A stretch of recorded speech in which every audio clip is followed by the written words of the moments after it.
Hello everybody, this is a short review of the HK450 V2, which is an upgraded version of the original HK450. Most of the parts are compatible with the T-Rex 450 SE V2.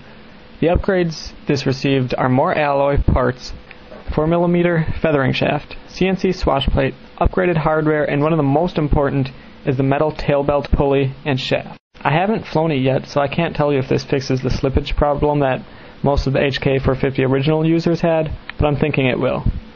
This kit comes with nearly everything needed to complete it, including the ball links, double stick foam tape for mounting your gyro, and even the Velcro strap to hold your battery in place while flying.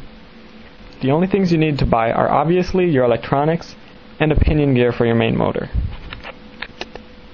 Let's get to the parts I'm using in it.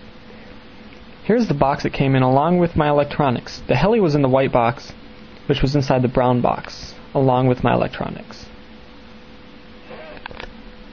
My goal was for this to be the cheapest 450 clone I could build.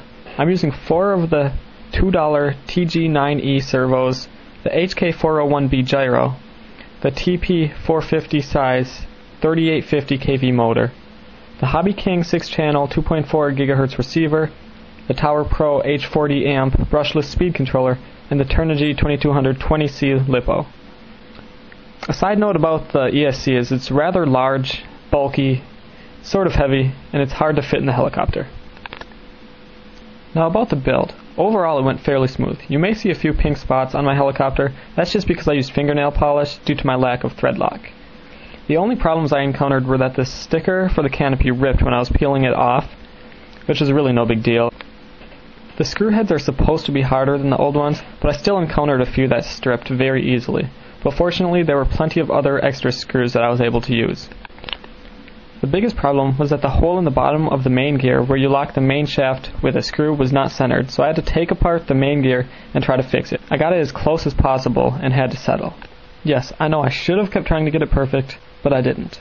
The combination of it being off by the smallest amount and the screw heads being a little soft, the screw stripped after I could get it only maybe 4 to 7 turns into the nut that holds it in place. So I had to gob on lots of epoxy, and over that I put a little nail polish. I'm hoping it holds. Other than those problems, the build went great. Just be careful, the frame is a little sharp. I sliced open my finger while I was attaching the plastic bottom plate. I'll post a video and a more in-depth review after my initial flight, letting you guys know how it went.